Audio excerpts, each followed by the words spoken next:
Assalamualaikum warahmatullahi wabarakatuh.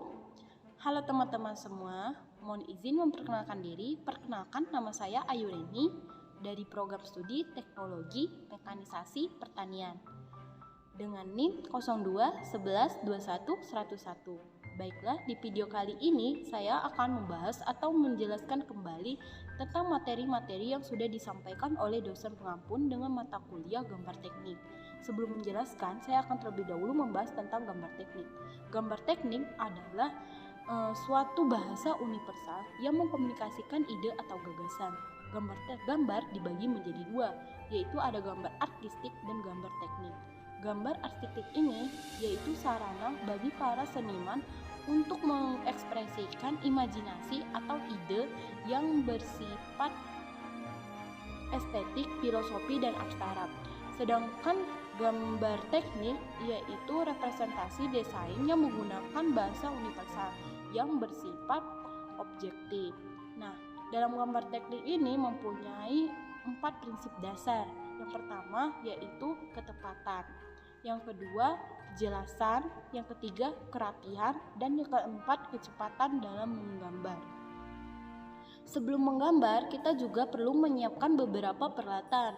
Yang pertama yaitu kertas gambar. Kertas gambar yang sering digunakan yaitu kertas gambar yang putih polos dengan tipe A.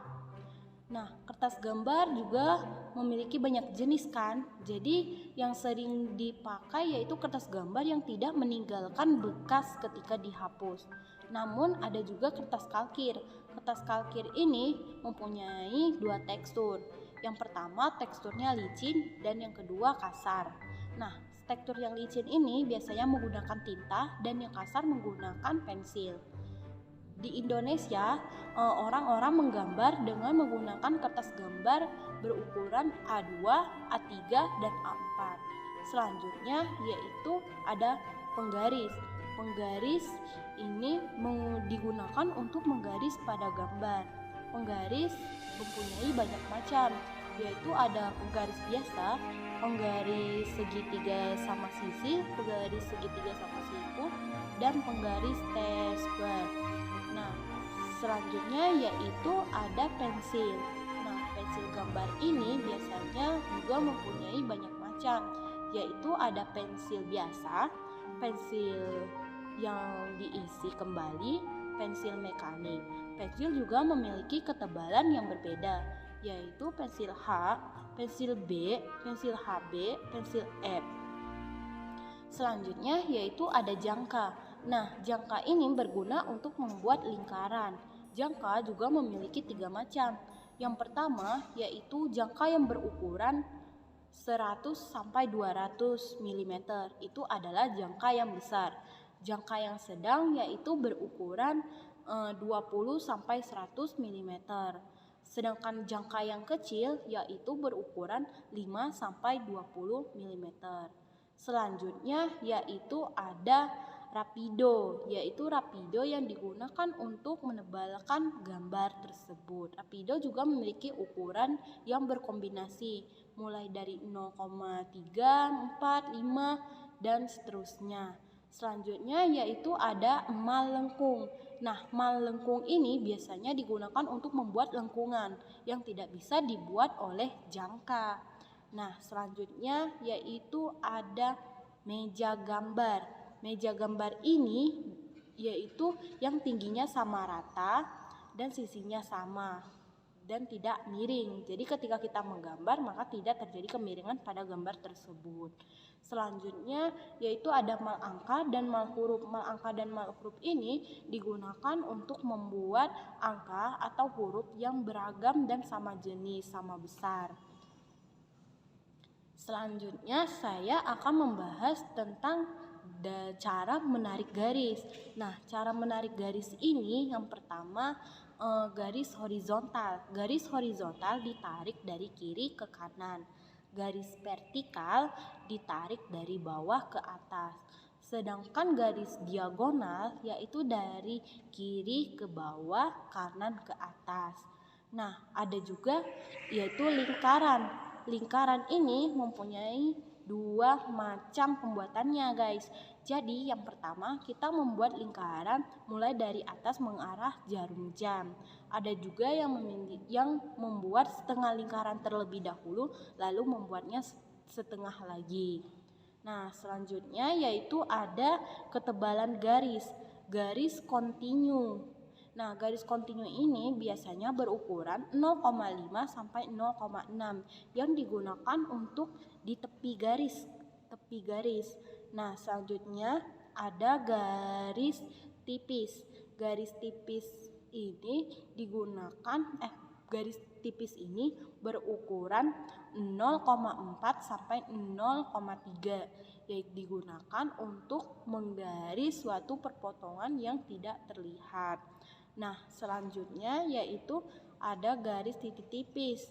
Nah, garis titik tipis ini berukuran 0,2 yaitu yang biasa digunakan untuk arsiran dan sebagainya. Dan masih ada banyak lagi garis-garis lainnya. Selanjutnya yaitu dasar angka dan huruf. Kenapa kita harus memberikan angka dan huruf pada gambar? Nah, kita harus tahu nih, kenapa kita harus memberikan angka dan huruf dan gambar? Karena ada beberapa jenis gambar yang tidak bisa dijelaskan oleh gambar, maka dijelaskan oleh angka atau huruf atau simbol. Jadi, dijelaskannya oleh angka, huruf, dan simbol karena tidak bisa dijelaskan oleh si gambar ini.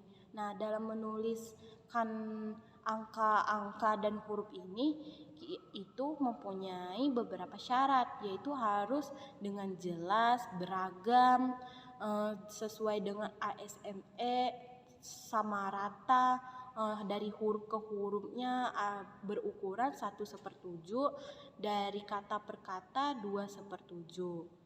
Selanjutnya yaitu ada proyeksi.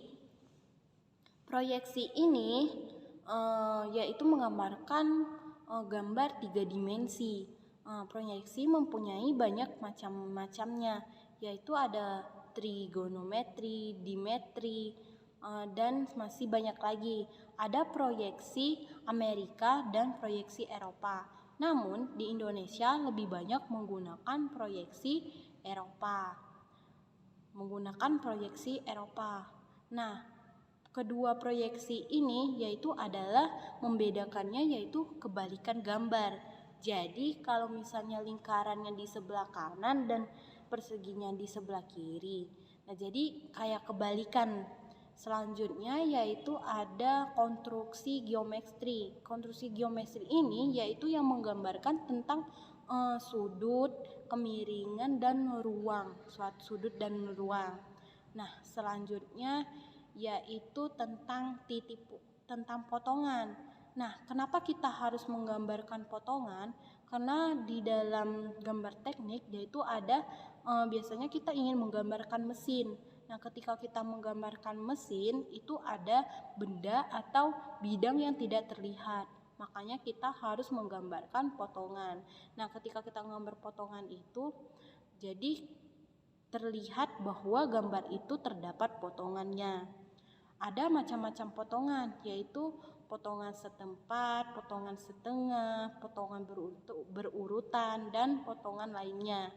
Nah, selanjutnya sudah diberi potongan, tidak jauh lagi dengan arsiran. Kita harus memberikan arsiran pada potongan tersebut.